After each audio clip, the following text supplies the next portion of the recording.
Hi, I am Tina Walker, a mixed media artist, product designer, and educator, and welcome to Stencil School. I'm so happy to have you here. For those that have followed me for a while, welcome back.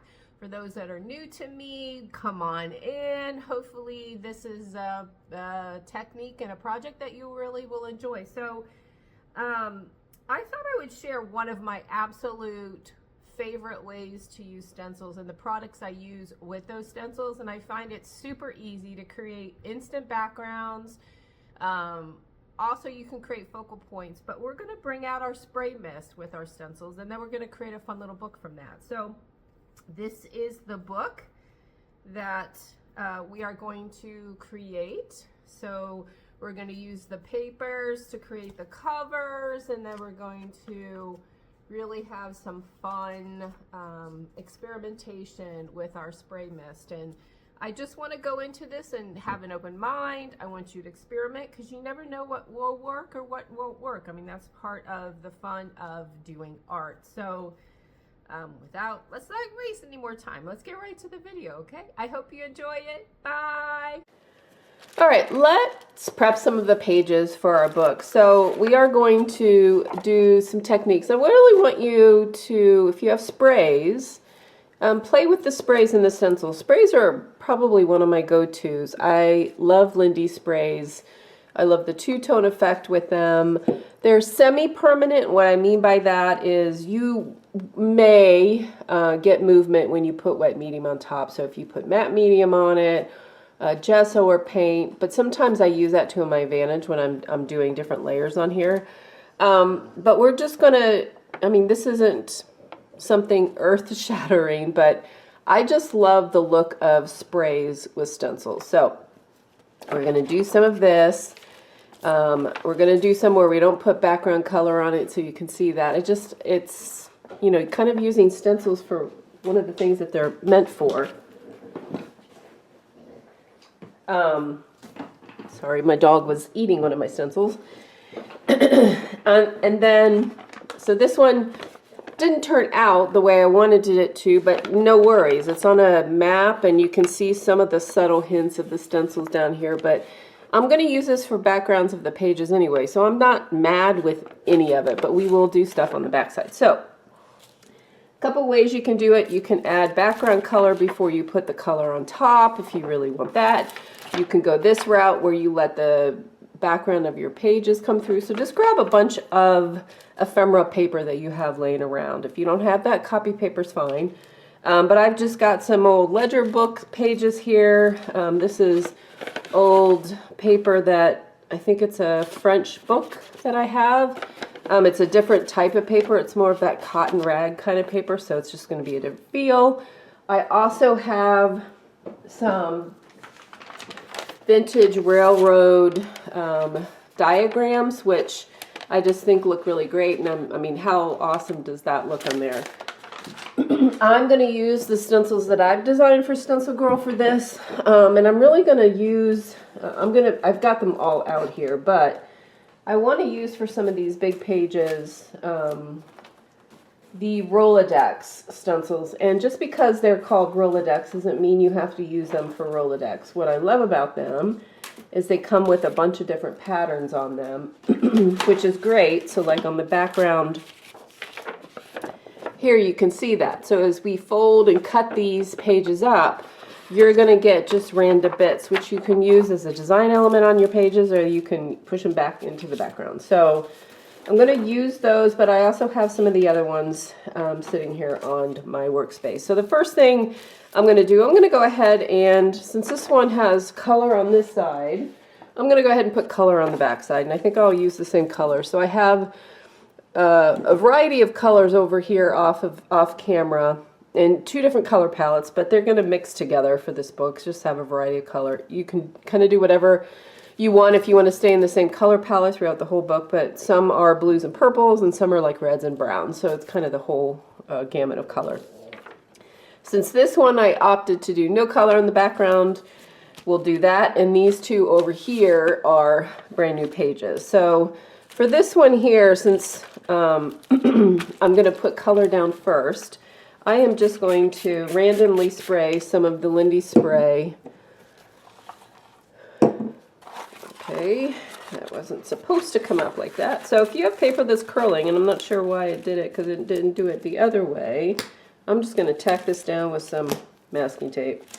And you know what? You can use the masking tape later. So like on the back here, I had some pieces of masking tape that I used to hold the stencil down.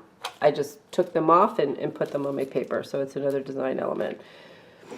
So let me get some sprays down here. Now, there's two things you can do when you put your colors down. You can let this dry naturally. I'm going to spritz this with some water just to get them to move together here.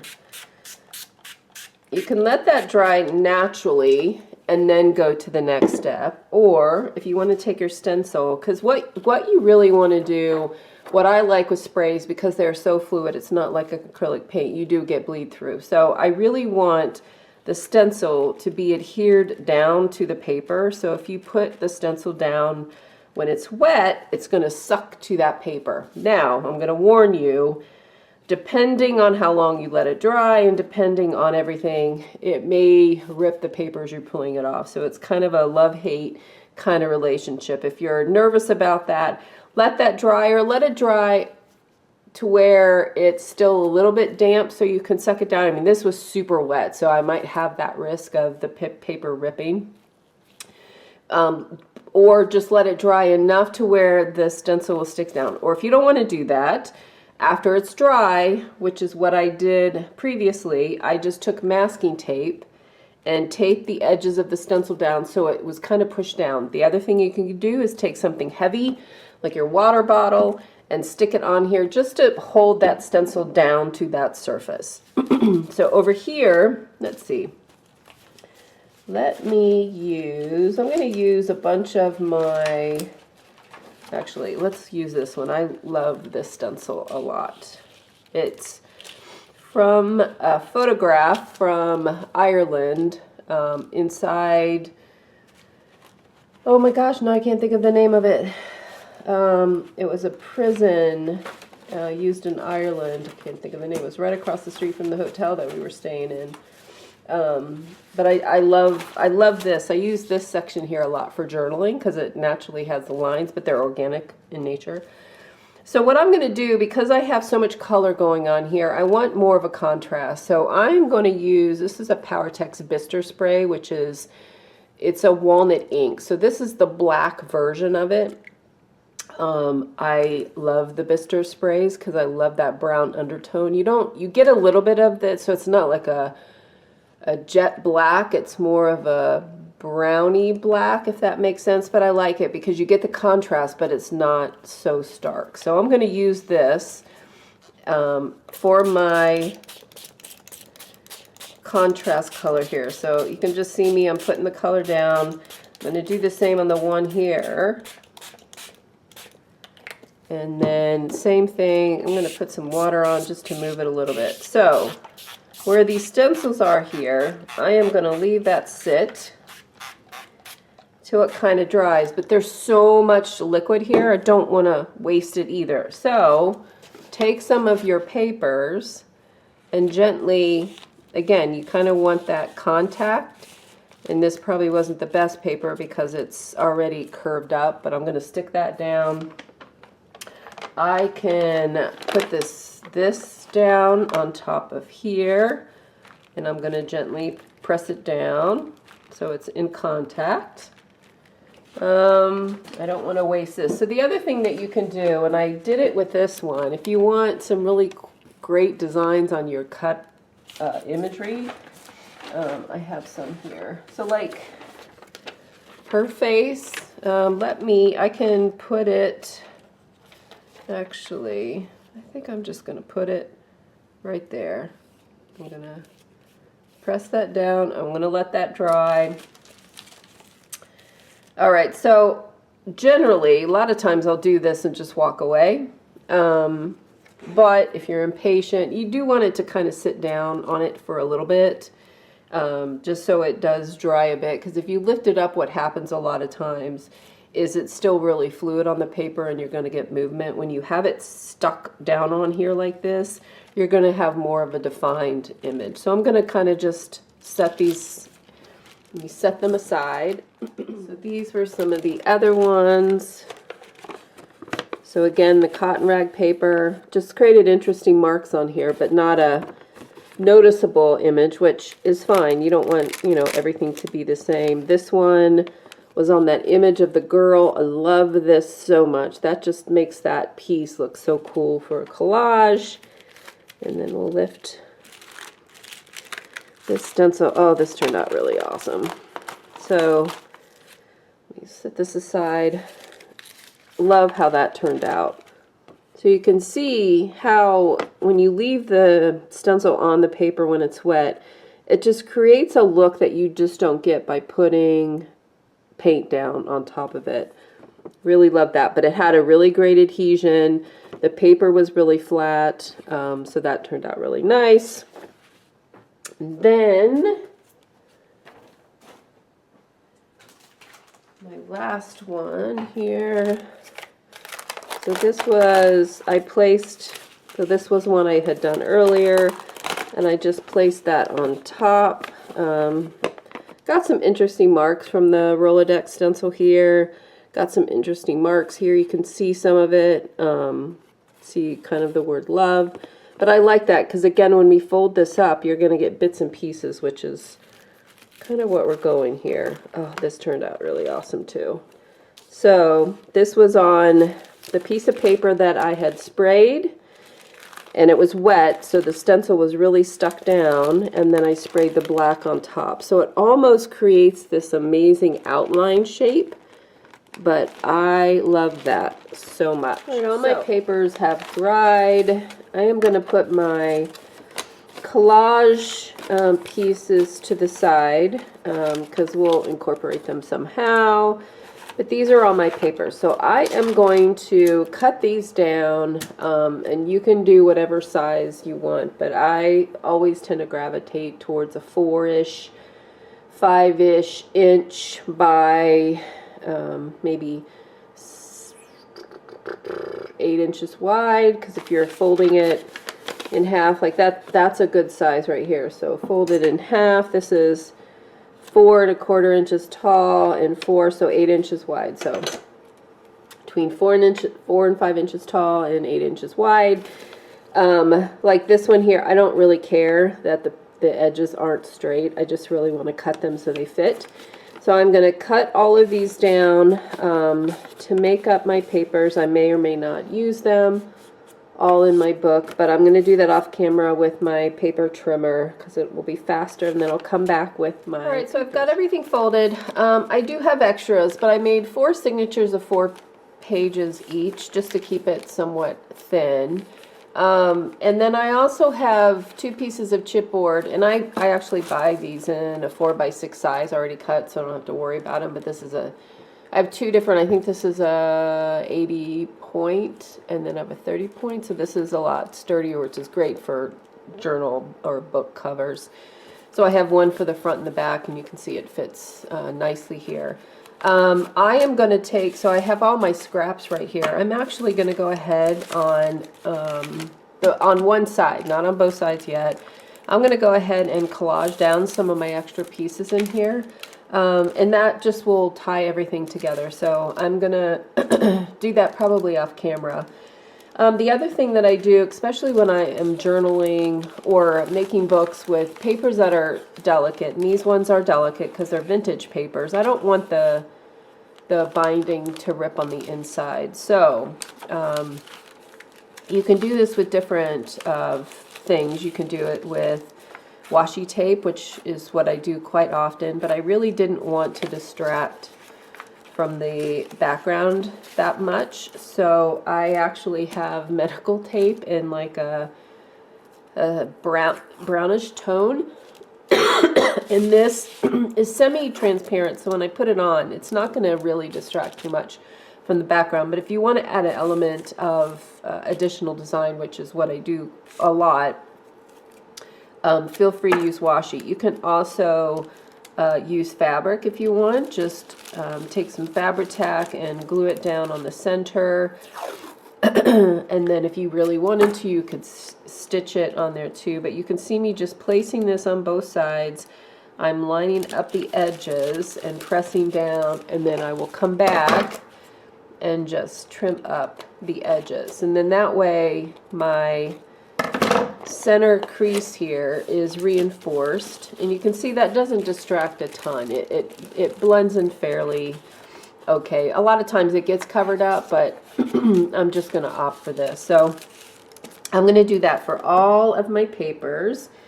And then I am also going to collage on one side of my covers with my different papers. And I come in here because I forgot to mention. So I think I mentioned on early that Lindy's is semi-permanent, meaning if it has been heat dried, I mean, it generally won't move, but you can see it's moving. So I would suggest not do what I'm doing, which is with a paintbrush. One way to do that is to just add your matte medium to the back side and not go over the top, because then you're not moving it around on the top. But I don't mind it because I like some of that movement of color. Or you could use a card which doesn't, the bristles, you know, it doesn't move the paint or the spray as much. So just be aware of that as you're collaging your bits down. That if you are using the Lindy spray, and also even the Tim Holtz Distress, you know, by nature Distress is water reactive, is going to do the same thing if you put matte medium on the top. So if you limit it to the back side, you should be good. You could use a wet adhesive, you know, just like a glue on the back side if you wanted. Then that way you're not getting the top side with a wet medium on top, and then also not moving it. So you can see here I did a little bit less, but this would have moved that entirely. But I'm just really making sure that's adhered down to my cover. All right, so let's go ahead and we're going to bind our signatures together. So what you're going to want to do is get a piece of scrap paper. A lot of times I just have grid paper laying around because it helps a lot when I'm trying to create a template for my binding.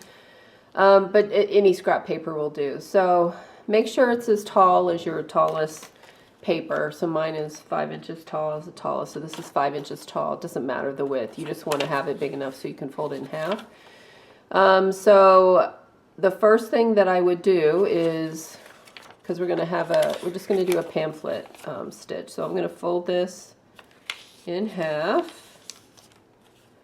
And then I'm going to fold each one of those halves in halves. And what that will do is then equally give us where we are going to poke our holes. So you're going to want an awl. I'm going to use wax linen thread. If you don't have wax linen thread, you could use embroidery floss. It'll probably be okay for this. This is just, I think, a 2-ply. It's not a really thick, heavy one. And then if you have a book cradle, this just helps as you're punching the holes out. If you don't have it, you can take an old like catalog magazine and use the center of it for the same thing. It helps if you have some clips handy. I use, oh my gosh, I didn't have these ready. I use these that I had in my shop for a little while.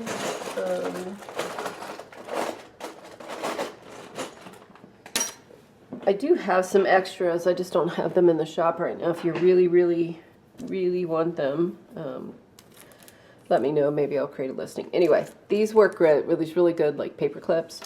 If not, just any sort of clip. I have these extra large ones I had in the shop as well. But anyway, so you're going to want to take one of your signatures, line up the inside pages how you want them. They don't have to be centered. I mean, you can see I have different sized papers in here, so however you want it. So like, for example, this one, I might actually line it up to where I can get 2 holes in it, which means it would be probably at the top or the bottom. I'll have to wait and see when I punch my holes here. But I always line them up and then take the clip and hold it down because that holds my signature together. Then you're going to want to take your template, so where we've got it folded here, then fold it in half the other way. And then grab a pencil. So where these lines meet are where we're going to punch our holes. It's that simple. So that way you can use whatever size pages you want. I don't necessarily get caught up when I do books like this on top and bottom because they're all so different anyway. But if you're making a really precise book, it's always helpful to write the top of the template and always use the top of your pages. But my books are generally very imperfect, so I don't care. All right, so I will place this here, but I kind of want to also see where this page is here, and right now I am getting 2 holes in it. Not that you have to, because it's gonna stay in there pretty good, but this is centered on that little tiny page, so I'm okay with that. And you might ask why some of these are taller, because maybe some of my pages I didn't cut down and they're a little bit taller than 5 inches, but again, it is what it is. But this should be lined up like you can see here. This is a 5-inch tall page, so the edges of your template would be to the edge there, but you can see this outer page is definitely taller, and I am okay with that. So I've punched my holes, then take some of your wax linen thread. I know there's probably measurements here of how much you need. I usually just take some off the spool. You saw what I did there. And you know, maybe this will work for a couple of signatures, or you know, maybe all of them, to be honest. I have quite a bit here. Then for our pamphlet stitch, you can go in from the inside or the outside, but the outside is going to be shown, so I'm going to go in from the inside. So I'm going through, and I'm sure there are a bazillion tutorials on, oh my goodness, tutorials on pamphlet stitches out there, but I will demonstrate it. So I'm going in through the center hole. I'm not knotting the inside. I'm just going to leave a tail here that I can tie off. A lot of times I'll tuck it under there, then I don't really have to worry about holding it super tight. Then I'm on the outside here, and here is my hole that I punched. So I'm going to go in from the outside to the inside and pull it taut. I want that to be fairly tight. And then I'm going to go all the way down to the bottom hole. And again, pull it. You don't want to pull it so tight that you rip, and that's another reason why I put this in the center, because then I have less of that happening. And then I'm going to go back in this center. So be careful that you don't split your thread, because then you won't be able to tie it tight. And then also here, so you can see how this side is on the right. I am coming up here on the left. So then when we tie this knot off here, it is going to include that center. So I've got it tight here. You saw me take a peek of it on the outside. I'm going to just double knot this, and then I will trim this close, because that's the beauty of wax linen thread. If you push these down, because the waxiness, it creates a very secure knot. So super fast, one signature. All right, so we're ready for the next step, and this is the step that's going to start to pull everything together. So I have 2 strips of fabric here. So depending on the width of your stitches here. So I know this is really hard to see on camera, but my stitch is about 1.25 inches, maybe slightly less. So what you need is fabric that's going to be a little less than that. So I'm going to say my fabric needs to be 1 inch. But what I want to do, because I want the pretty side of the fabric to be visible both ways, I actually ripped a 2-inch wide piece of fabric that I'm going to fold in half. And then what I'm going to do is run this through my sewing machine, probably with just a really wide zigzag, so it's stitched together. I've got pieces that are about 30 inches long. That's probably going to be long enough. I mean, if you want to go 36, you could. I'm always one to make sure you have enough, because basically what you need is enough that's going to go around your books here, so that say 12 here, and then if you had 12 here for the tie, so that's 36. So again, depending on how big your book is. So I'm going to go ahead and stitch this, and then I'll be back. All right, so now you're going to have some decisions to be made here. So this is my stitched fabric. So when we are binding this, we're going to run our fabric through these two slots right here. So you have to decide, do you want your fabric to appear on the outside of your book? So you're going to have 2 of them because you've got 2 there, and then you're going to tie them on this end. You want them to be like this.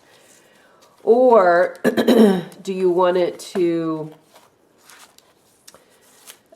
be this way and then collage over top of it and have this part hidden so it just comes out the side. So you just have to decide. That's why I had you only collage down one side, so you can make that decision now. I think I am going to just have it appear here as like in a decorative element. I like this color with it, so I am going to do that. But I think then, if that's the case, I am going to go ahead and collage on the other side so it's done before I start putting it together.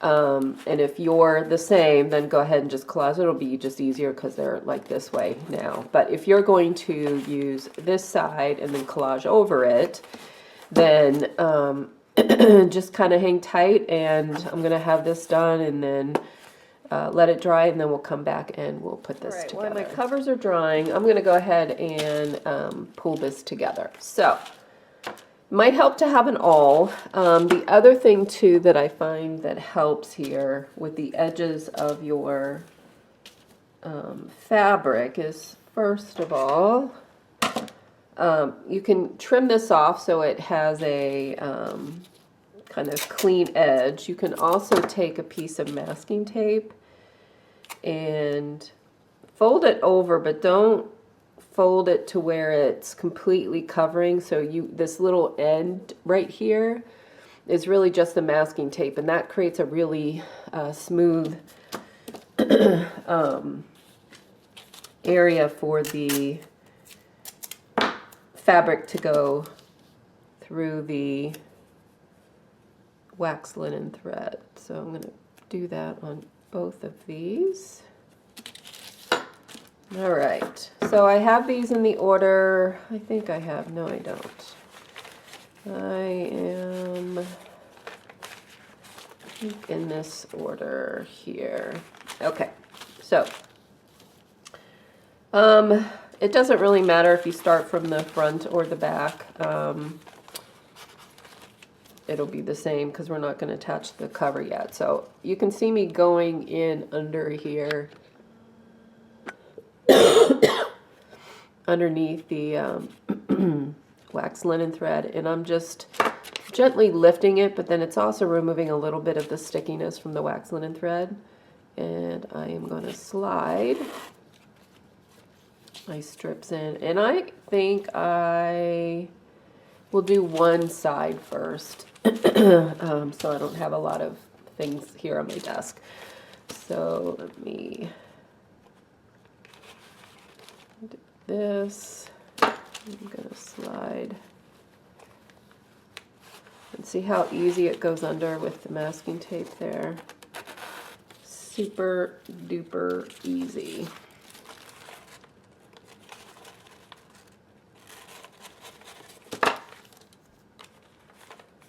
Just make sure, you know, because these are pretty long pieces of fabric, that your fabric is not twisting on you.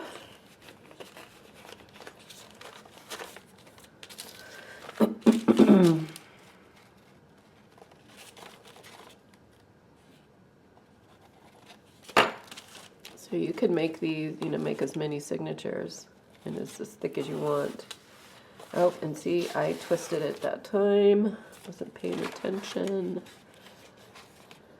Okay. All right. So that is one side. I'm not going to pull them super tight, and the reason is I want room in here for it to expand as I'm working on my pages.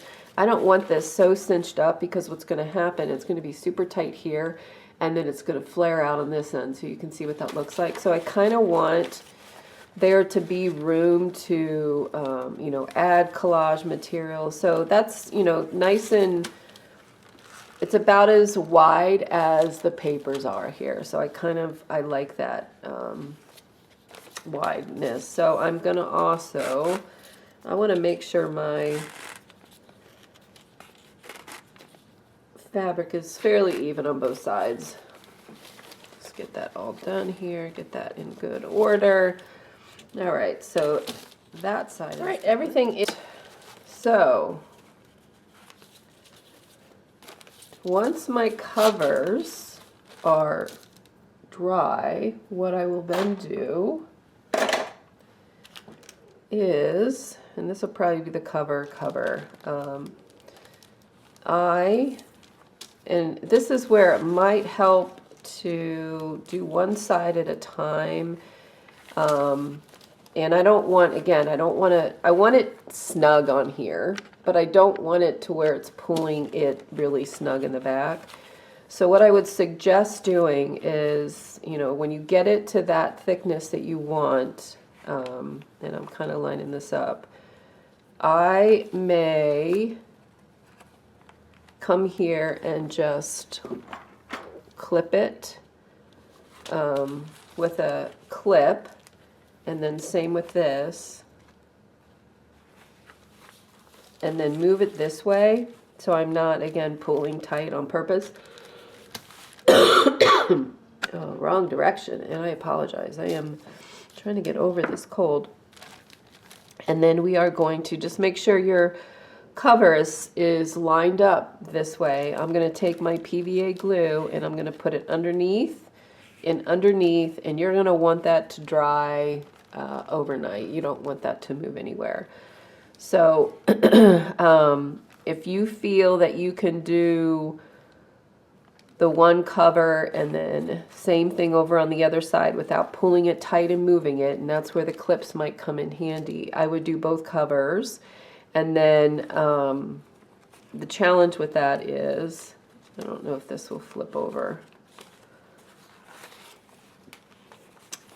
It may, but it's not flipping well. If you're patient, I would do one side at a time, because in that way I can put weights on this and it's really glued down. And, you know, maybe not overnight. Maybe I would just give that a few hours so I know it's not going anywhere. And then I can come back and do the back side, and then your book is basically done. If you are doing this before you collage, you would do that on there. Definitely make sure it's dry, and then you can just collage right on top of it. And then you're going to have your fabric hidden underneath your collage. But I kind of like the decorative nature of it. Yes, these are a lot of string, so I'll come back after I have glued my covers on and just show you, you know, you can tie these together so you don't have so many on here. But I'll come back once my covers are on and kind of finish this up. It's been glued together, it's all dry. You can see, you know, what my binding looks like. I love it. So if you're I mean, this is somewhat of a loose binding, so don't be alarmed when you see this, you know, moving that way. But it is because there's only 2 in here. So again, if you have a taller one, definitely go for 5 holes, and then you would have 3 strips of fabric, just to add a little bit more stability with the taller one. But I kind of really love it. There's lots of room to work in here. I love how it all looks together. So how you can finish off the ties. So you can keep it very simple. You can tie these together on both ends like that, so they're not super loose around, and then you can like wrap them around and, you know, tuck them in here as you need. It's, you know, a very messy type of closure, but it works. It's very simple.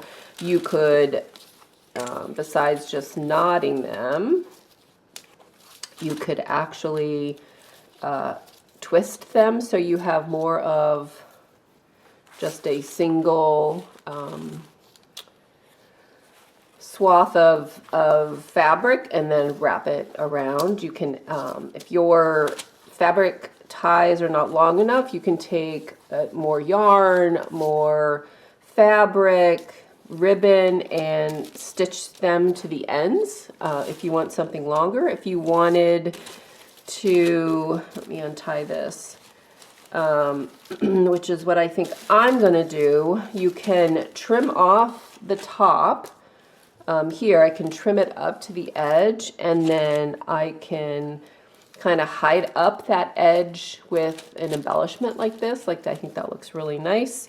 I would like to have like a button on here, so, you know, I could put this down with a button on top, and then maybe on the ends here put a wax linen thread or a smaller like twine that I could wrap around the button. So I'm wrapping it around and then wrap it around the button to close it.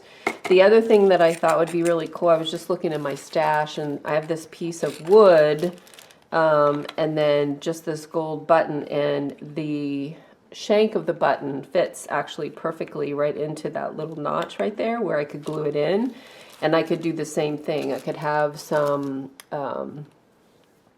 wax linen thread or a thin twine, and you know, maybe I shorten these up a little bit, and stitch that onto the end of it and use that as a closure as well. I kind of really love how this wooden piece just looks on there. It is rather bulky. That's the only piece I just don't know about.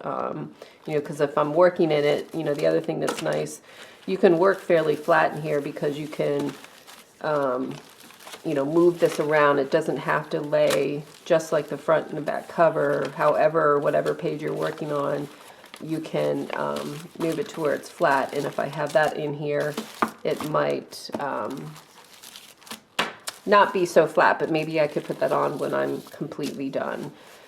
So it's entirely up to you. I may just leave these, maybe I'll just tie them up together for now. You know, the other thing I thought about was putting I have these metal, I got them in the antique store. It's like a metal, it's almost a thin circular thing, but it's open on one edge. So it's like, so it's like this, where I could potentially stitch this down with some wax linen thread here, and then wrap my ribbon, like do it in the back side here. So wrap it and anchor it to the metal piece, and then just, you know, cut these off, put some sort of embellishment here. I could also put some ribbon here or some lace or something. That would look really nice as well. I could also, if I wanted to, take one of my images here. If I, you know, cut off the edges and wanted to hide it a bit, I could totally hide it, you know, with one of those. So there's lots of different, you know, I could embellish some, I could maybe, you know, that would look kind of nice actually. I've got some of this black I just sprayed some white cotton sheets, maybe make it a little bit shorter, but stitch a ton of buttons on here, just like, I don't know, 10 or 15 of them, just like a random, so I cut it off here, and that's just like a piece that I'm closing with. So anyway, I've got to figure out, maybe put that there, because I kind of like his half face peeking out. Maybe I do something like that. I don't know. I have tons of options. I've got this piece here too. So it's entirely up to you how you want to finish off your book, but I hope you